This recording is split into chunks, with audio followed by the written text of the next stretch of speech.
Is it a good thing or a bad thing that it's becoming harder, maybe impossible, to encapsulate information in discrete units and sell them? The simplistic answer, the answer that you get from Hollywood and the recording industry, is it's a disaster. This is not a film about piracy.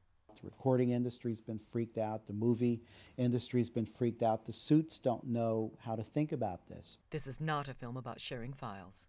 They put a lot of money into making those movies, making that music, so they want to get something back. But the way they're trying to stop the copying now, it's definitely not working. It's a film that explores massive changes in the way we produce, distribute, and consume media. Ever since Napster, the music industry has been trying to kill file sharing. Right? You know, Napster was this huge global party of, everybody suddenly had access to the largest music library in the world. And what did they do? Well, they went after Napster and they shut it down. Napster, Aimster, Audio Galaxy, Grokster, iMesh, Kazaa, all of these companies were sued. And in the end, essentially, the entertainment industry succeeded in driving that technology out of the mainstream commercial field. The industry's turned to suing individuals, hundreds of individuals, ultimately thousands, now tens of thousands of individuals, for downloading music without permission. Existing players are trying to make certain things happen that, in retrospect, will seem kind of barbaric. If you're talking about the distribution of cultural material, of music and cinema, well, there is a long history of whatever the incumbent industry happens to be, resisting whatever new technology provides. Cable television in the 70s was viewed really as a pirate medium.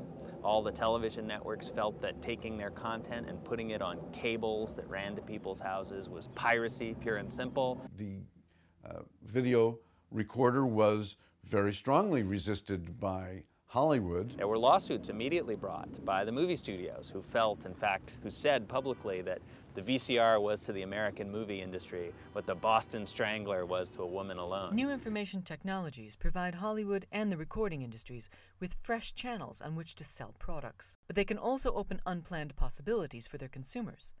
The sheet music people resisted the recordings. The first MP3 player by Diamond Rio, sort of the initial company long before the iPod, they were met with a lawsuit. The possibilities suggested by peer-to-peer technologies have prompted the entertainment industries to react in an unprecedented way. Traditionally, copyright infringement has just been a civil matter. If a copyright owner catches you doing something wrong, they can sue you and force you to pay them money. Criminal infringement liability, the ability to prosecute you and throw you in jail, has been reserved for circumstances of commercial piracy.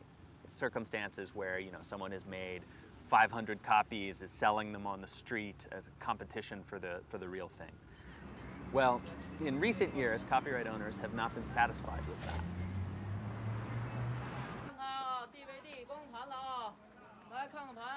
They have wanted to reach out and have criminal recourse against people who are engaged in non-commercial activity.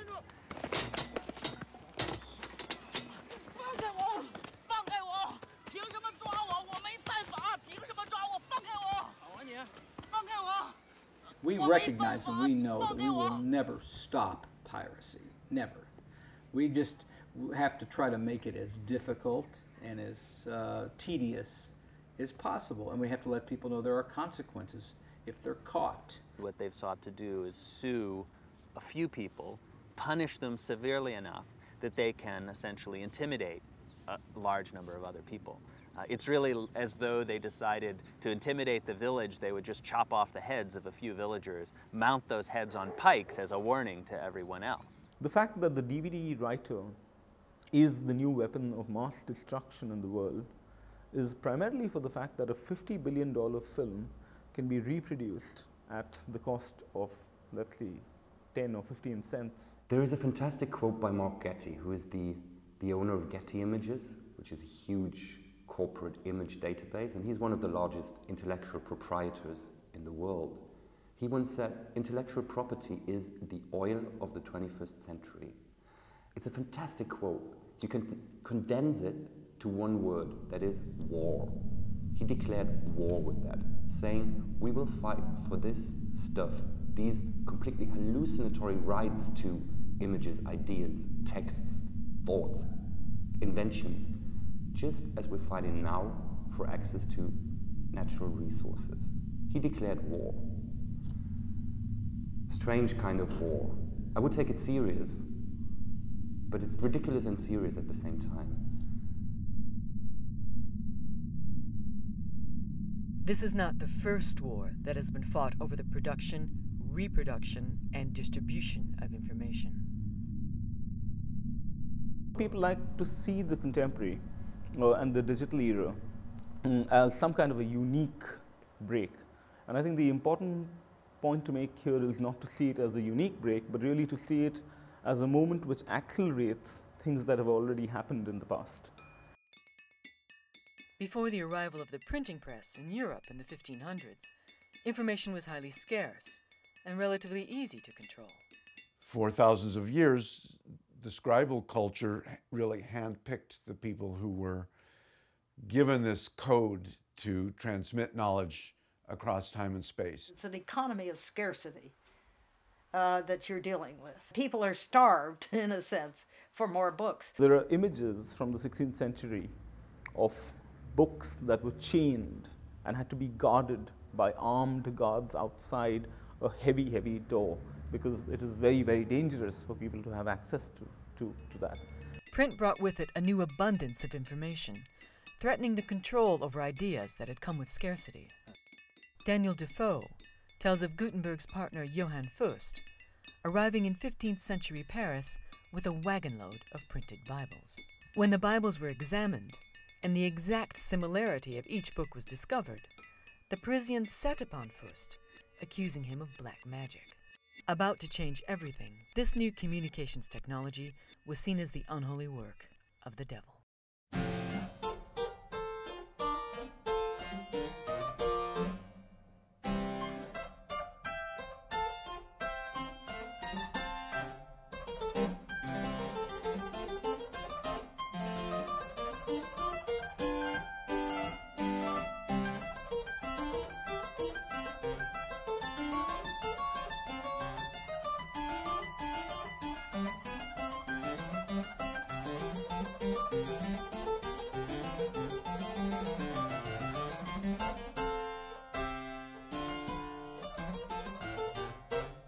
All of the emerging nation states of Europe made it very clear that they would control information flows to the best of their ability. The printers were the ones who were hunted down if they printed the forbidden text.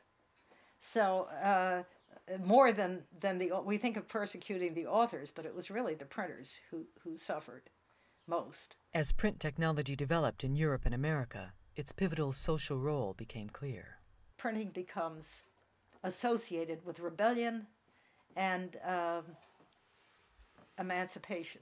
There's the governor of Virginia, Governor Berkeley, who wrote to his overseers in England in the 17th century saying, "Thank God we have no printing in Virginia, and we shall never have it as long as I'm governor." This was a reaction to the English Civil War and the pamphlet wars, and they were called paper bullets in that period. The basic idea of censorship in 18th century France is the concept of privilege or private law. a publisher gets the right to publish a particular text that is denied to others. So he has that privilege. What you have is a centralized administration for controlling the book trade, using censorship, and also using the monopoly of the established publishers. They made sure that the books that flowed throughout a society were the authorized editions, but also were within the control of the state, within the control of the king or the prince. You had a very elaborate system of censorship, but in addition to that, you had a monopoly of production in a booksellers' guild in Paris. It had police powers, and then the police itself had specialized inspectors of the book trade. So you put all of that together, and the state was very powerful in its attempt to control the printed word. But not only was this apparatus incapable of preventing the spread of revolutionary thought, its very existence inspired the creation of new, parallel, pirate systems of distribution. What is clear is that during the 18th century, the printed word as a force is just expanding everywhere. You've got publishing houses, printing presses that surround France in what I call a fertile crescent. Dozens and dozens of them producing books which are smuggled across the French borders, distributed everywhere in the kingdom by an underground system. I have a case of one Dutch printer who looked at the index of prohibited books and used it for his publication program, because he knew these were titles that would sell well. The pirates had agents in Paris and everywhere else who are sending them sheets of new books which they think will sell well. The pirates are systematically doing, I use the word, it's an anachronism, market research. They do it, I've seen it in hundreds and literally thousands of letters. They are sounding the market. They want to know what demand is. And so the reaction on the part of the publishers at the center is, of course, extremely hostile. And I've read a lot of their letters. They're full of expressions like buccaneer and private and people without shame or morality, etc. In actual fact, many of these pirates were good bourgeois in Lausanne or Geneva or Amsterdam, and they thought that they were just doing business. After all, there was no international copyright law, and they were satisfying demand. There were printers that were almost holes in the wall or down in the... If they were printing subversive material, they could sort of hide their presses very quickly. People used to put them on rafts and float down to another town if they were in trouble with the authorities. It was very movable. In effect, you've got two systems at war with one another, and it's the system of production outside France that is crucial for the Enlightenment. Not only did this new media system spread the Enlightenment, but I won't use the word prepared the way for the revolution. It so indicted the old regime that this power, public opinion, became crucial in the collapse of the government in 1787, 1788. In Paris, the Bastille had been a prison for pirates. But in the years before the revolution, the authorities gave up trying to imprison pirates. The flow of ideas and information was too strong to be stemmed.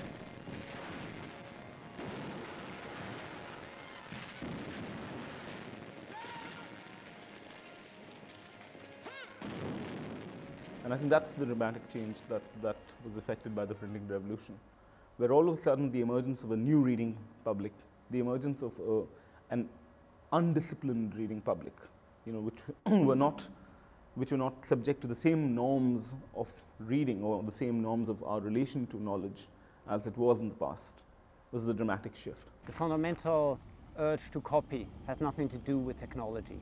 It's about how culture is created.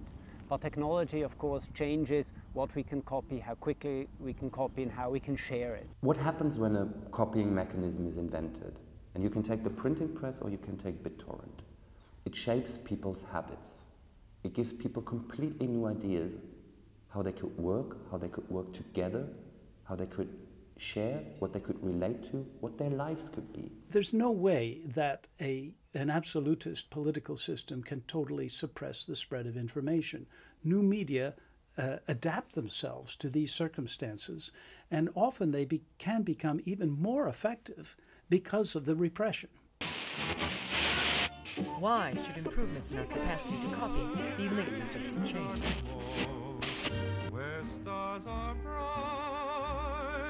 Because communicating, so fundamental to what we do in the world, is itself an act of copying. The one technique that brought us to where we are is copying. Sharing is at the heart of, in some senses, existence. Communication, the need to talk to someone, is an act of sharing. The need to listen to someone is an act of sharing. Why do we share culture? Why do we share language? Because we imitate each other. This is how we learn to speak. This is how a baby learns. This is how new things come into society and spread through society. Basically, what keeps us together is that we copy from each other.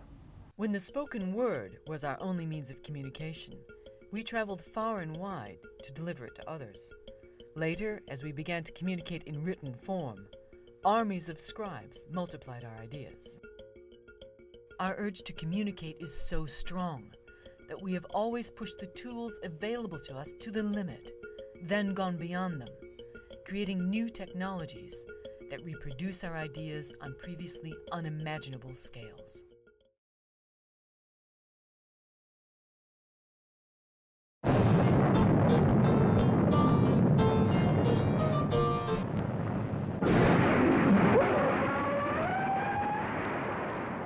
In 1957, the USSR launched Sputnik. In response, the American government authorized massive blue sky spending on science and technology, overseen by a new Advanced Research Projects Agency.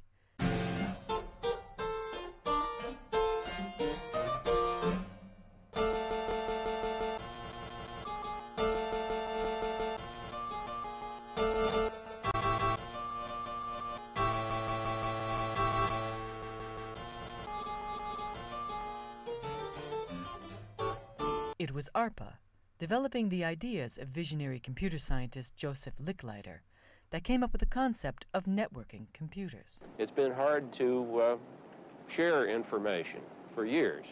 The printing press, of course, was the great step into sharing information, and we have been needing for a long time some better way to distribute information than to carry it about. The print on paper form is embarrassing because in order to distribute it, you've got to move the paper around, and lots of paper gets to be bulky and heavy and expensive to move about. The ARPANET was designed to allow scientists to share computer resources in order to improve innovation. To make this vision work, ARPANET had to allow each machine on the network to reproduce and relay the information sent by any other. A network in which peers shared resources equally was part of a massive shift from the corporate and commercial communication systems of the past, in which messages radiated from a central point or down through a hierarchy. There was no center, and no machine was more important than another. Anyone could join the network, provided they agreed to abide by the rules or protocols on which it operated. Ever since really the 60s onwards, packet switched networks are the predominant style of communications used today. Increasingly so in both voice and data. The Western world was transforming itself from the rigid production systems of Fordism to fluid work, lean production, and just-in-time delivery. It's a wonderful age on a beautiful stage demonstrated for you, been created for you. It's just a part of the thrilling start of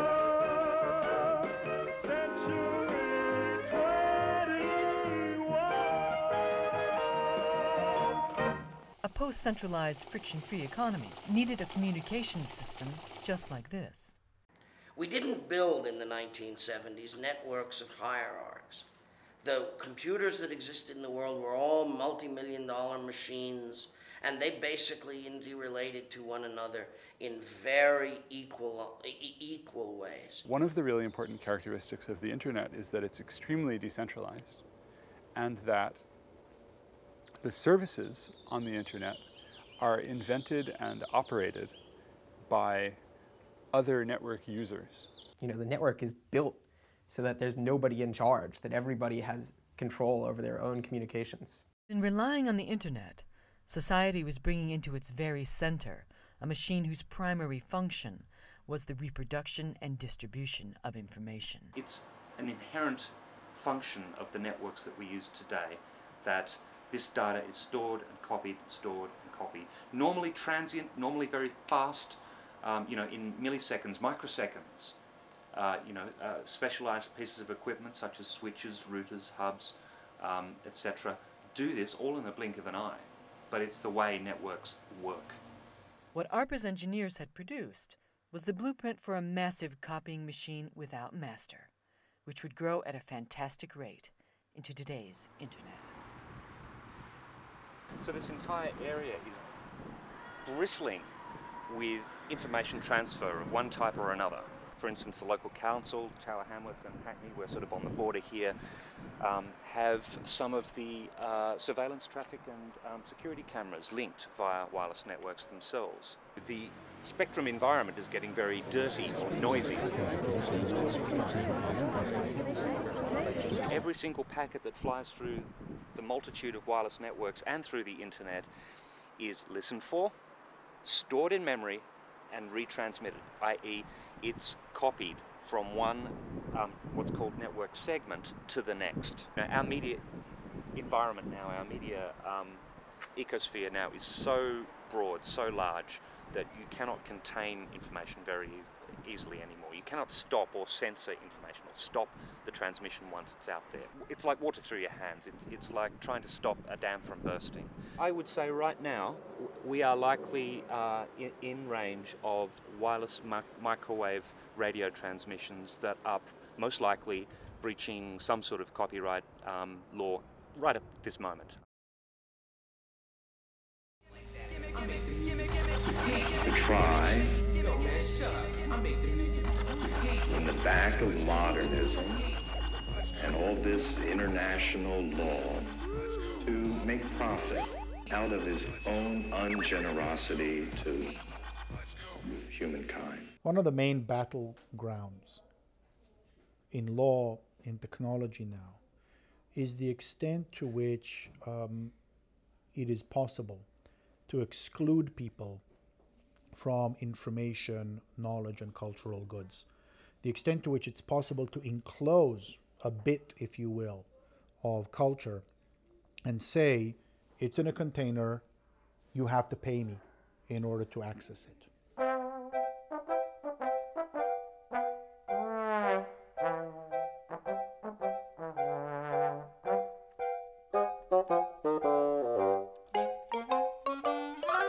You can make something property if you can build a fence for it. You can enclose something if you can build a wall around it. In the American West, the rangeland was free and all could graze it because it was too expensive to fence it. Barbed wire changed that and you could turn it into property. Culture came in these boxes. Control came naturally as part of the process of the existence of the medium itself.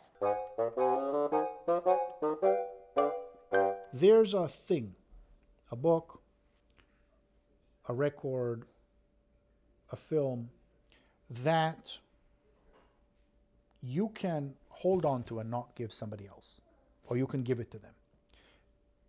And the whole payment system was built around, do I give you this unit of information or don't I give it to you? And that was how the whole model of copyright was built from the book on up.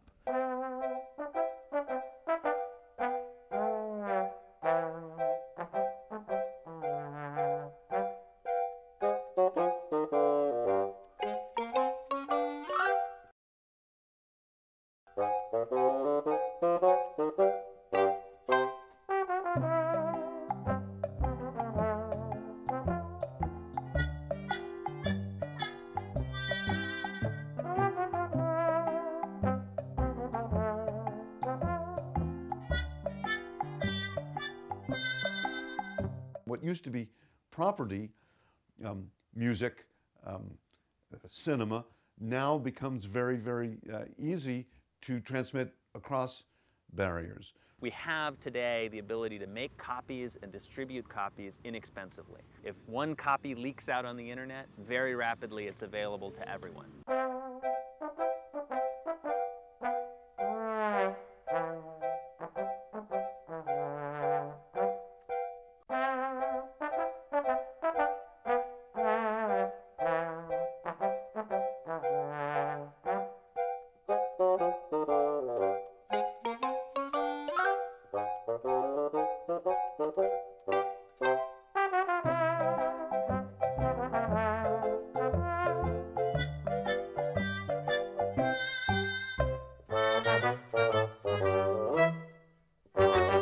One can always try to create artificial boundaries, technological boundaries, which prevent us from sharing files, prevent us from sharing music, etc. But how do you create a wall or a boundary against the very basic desire of sharing? I think the war on piracy is failing for social reasons. People like to communicate. People like to share things. People like to transform things, and technology makes it so easy that there's no way of stopping it. The new generation is just copying stuff out of the internet. It's the way they were brought up. They started with Napster or whatever. Music is free to them. They don't consider music being something you pay for. They pay for clothes, they pay for stuff they can touch. Intellectual property is, what the fuck is that? Never bought a piece of music in my life. We don't think it's illegal because everyone's doing it. We can't really be blamed for just downloading something that's already on the internet. People think it's legal because it's like copying like without the copyright or something. If it's a crime, why put it on there? So whether you're using a sort of long lost peer-to-peer system like the original Napster, or you're using Nutella, or you're using BitTorrent, the principle here is that you are actually engaging in internet communication as it was originally designed. You are able to serve content as well as consume. Especially after the Napster lawsuit, we saw an emergence of a lot of more decentralized file sharing services. Computer programs that people could run on their own computers that would make them part of the network without having any one place where there's a master list or a master coordination. What this means is that, in fighting file sharing, the entertainment industry is fighting the fundamental structure of the internet. Short of redesigning and re-engineering either the internet or the devices we use to interact with the internet, there's nothing that Hollywood or Washington or Brussels or Geneva can do anything about. They shattered Napster into millions of little pieces spread across computers all around the globe. And now if you want to shut it down, you have to track down every single one of them and turn it off. And they just can't do that. They send out letters every month trying to shut down a couple here and there, but it just doesn't work. There are just too many. It's out of the bag now. Once it's that far distributed, it's really going to be hopeless. You can sue people forever. You can sue a handful of college students, university students in the United States.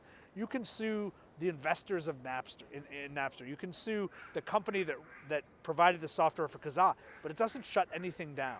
We recognize and we know that we will never stop piracy. Kazaa lost a big case in the United States in the Supreme Court. Kazaa and Grokster and a set of other companies. So those companies no longer operate, but the network still works. In other words, the interface is still installed on millions of computers and people still use them. Never stop piracy. The music industry, if they want to stop file sharing, there's no central computer for them to go to and shut it down. They have to go all the way to the ends of every wire. They have to snip all the cords across the globe. So when the Pirate Bay got shut down last year and during the raid, Amsterdam Information Exchange, AMSIX, reported that 35% of all the European internet traffic just vanished in a couple of hours. The files have been shared. There's no way back. You can't. It's not about shutting down BitTorrent. It would be about confiscating everyone's hard drives. The files are out there. They have been downloaded. They're down. There's no up anymore. They're all down. Never, never, never. There's nobody you can go to and say, shut down the file sharing. The internet's just not built that way. We're surrounded by images. Every day, everywhere. There's nothing you can do about it. But the problem with these images is that they're not yours. People's lives are determined by images that they have no rights to whatsoever. And let's say it's a very unfortunate situation. There's this work of mine that people have described as a series of unattainable women. In fact, it's a series of unattainable images. The one last mission of cinema is to make sure that images are not seen. That's why we have DRM, copy protection, rights management, region coding, all that stuff. But if an image is seen, then it tells you one thing. It's not your image, it's their image. It's none of your business. Don't copy it, don't modify it, just forget about it. You can't just say, hey, it's just the movies. It is reality. It's a very specific reality of properties. Radio, television, newspapers, film. At the heart of all of them, there is a very clear distinction between the producer and the consumer. And the idea is a very, very static one, that here is a technology that allows me to communicate to you, but it's not really a conversation that one has in mind. It used to be if you had a radio station or television station or a printing press, you could broadcast your views to a very large number of people at quite a bit of expense, and a fairly small percentage of the population was able to do that. The materials were produced by some set of professional commercial producers who then controlled the experience and located individuals at the passive receiving end of the cultural conversation. I'm John Wayne.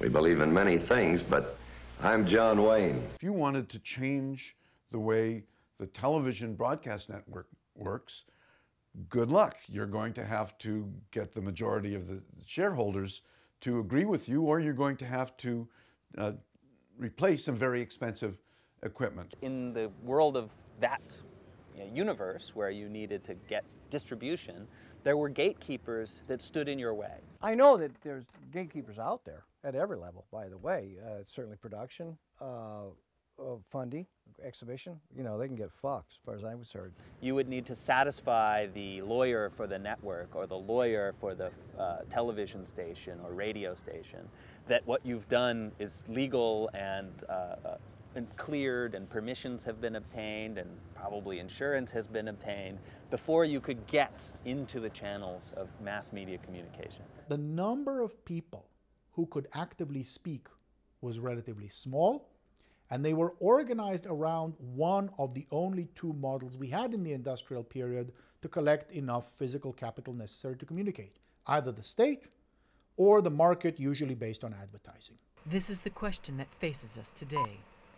If the battle against sharing is already lost, and media is no longer a commodity, how will society change? Those whose permission was required are resisting this transition, because control is a good thing to get if you can get it. The control that used to reside in the very making of the artifacts is up for grabs. Should we expect changes as massive as those of the printing press? There's plenty of people who are watching the worst kind of soap opera right now, over the planet, and I can't save them, as hard as I've tried, I can't save them. But do we need saving? Will there still be a mass-produced and mass-oriented media from which to save us? Music didn't begin with the phonograph, and it won't end with the peer-to-peer network. Chipmunk, circular, fuck it, ice kid, little D, SQB. We up K, we up suits all day long, it's nothing. We up just, we up cats, everyone. Alright, listen. And I couldn't give a shit if you're older. This younger's way older. Give it 10 years, then I'ma be known as a veteran older. I swear down, I'm staying colder. So don't try and tell me you're older. You could be older, I'll be more music. Mixtape promos, everything's out there. So don't try and tell me I don't do this. The panic of the movie industry and the music industry is that people could actually start to produce, and that file-sharing networks, file-sharing technology enables them to produce stuff. I do this, I'm colder, better than most that are older. I take out any that are younger. Listen me, are you dumb? You're an idiot. You'll never get this chip on your shoulder. This kid's colder than you were when you were this age. A whole Europe will test with this page. Please don't play. Wiley Gunn said that playtime's over. Playtime's over. Playtime's over. Since year 6 I've been a playground soldier. Them days were Liverpool and Liverpool G, but now everything is colder. Now it's content flows and everything. Mixtape promos, everything. Don't you name your favorite MC? I write the 60, make him look like anything. People have lamented much the death of the author. What we're witnessing now is far beyond. It's the becoming producer of former consumers. And that suggests a new economic model for society. Why? Because I'm going on show. I move fast, we never win on show. Like your TV out for the ratings, but my TV out for the dough. In the air, that's show. Hey, what we're going on show? So you put man, pay me a bill, no less. I've got the right to run down the show. No. It is not so much the fact that the Phantom Menace is downloaded 500 times or 600 times, etc. Yeah, of course, there is, an imaginary specter of economic loss that informs that. But the real battle or the real threat lies in a shift in the ways that we think of the possibilities of ourselves as creators and not merely as consumers.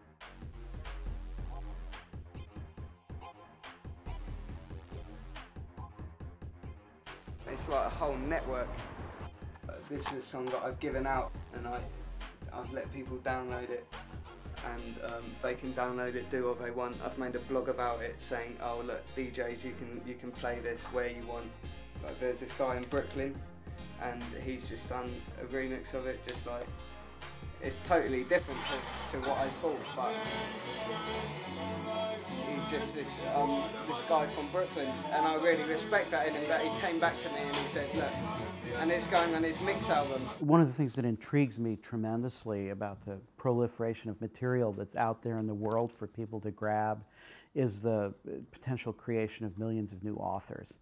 Thanks to the internet, thanks to digital technologies, the gatekeepers have really been removed. People can take more of their cultural environment, make it their own, use it as found materials to put together their own expressions, do their own research, create their own communications, create their own communities when they need collaboration with others, rather than relying on a limited set of existing institutions or on a set of materials that they're not allowed to use without going and asking, please, may I use this? Please, may I create? Basically, in terms of samples, not many people go out of their way to clear samples. Then right about now, like, I've got the things on the fruity slicer, like it's on different keys, so it's just different parts of the sample. Like it's just some Turkish tune I don't even know who's by.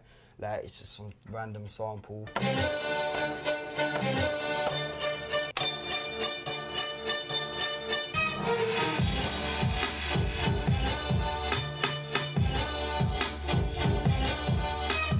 I make mainly instrumentals, so really I've made a tool for them to sort of MC to anyway.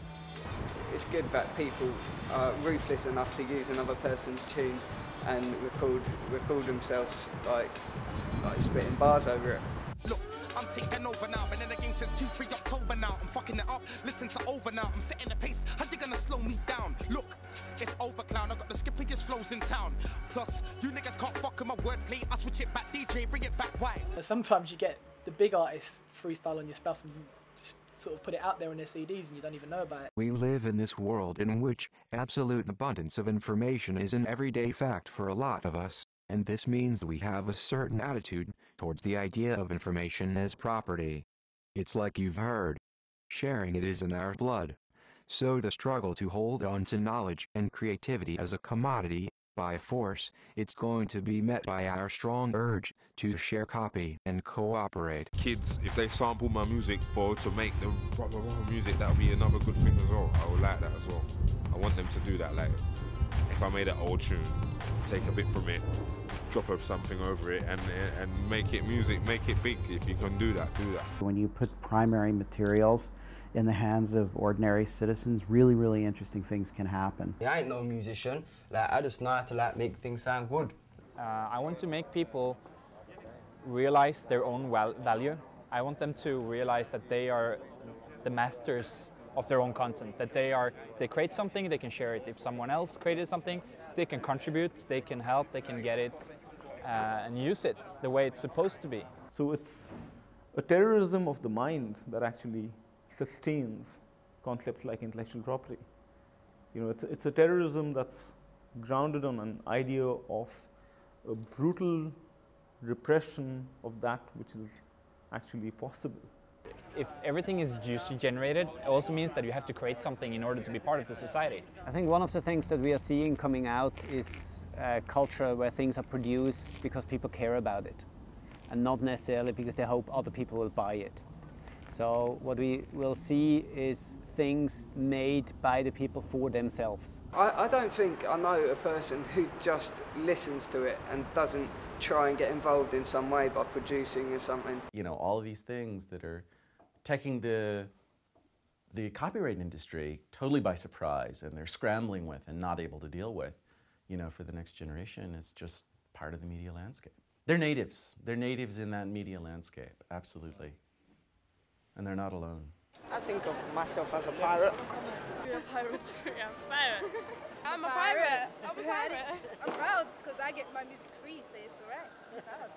I think we need to have a broad conversation. It's probably going to be an international conversation where people who make things and people who use things, I'm talking about cultural works, sit together and think about what kinds of rules best serve these interests. I don't know that we're going to agree, but I think we need to ask a little bit more about utopia. We need to really figure out what kind of a world we'd like to live in, and then try to craft regulations to match that. Being reactive doesn't cut it. The future isn't clear for sure, but that's why we're here. We're trying to form the future. We're trying to make it the way we want it, but obviously most people want it to be.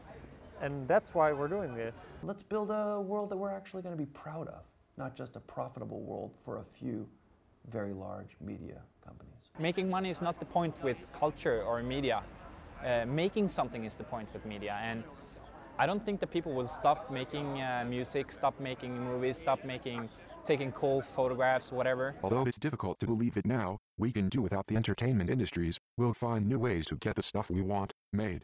We want a world in which we can share, work together, and find new ways to support each other while we're doing it. This is the world we're trying to bring into being. A force like this, a power like this, zillions of people connected, sharing data, sharing their work, sharing the work of others. This situation is unprecedented in human history, and it is a force that will not be stopped. People always ask us, who are the League of Noble Peers? And we tell them, you are, I am, even your bank manager is. That's why I'm a vague blur. It's kind of like, insert yourself here. Because we all produce information now. We all reproduce information. We all distribute it. We can't stop ourselves. It's like breathing. We'll do it as long as we're alive, and when we stop doing it, we'll be dead.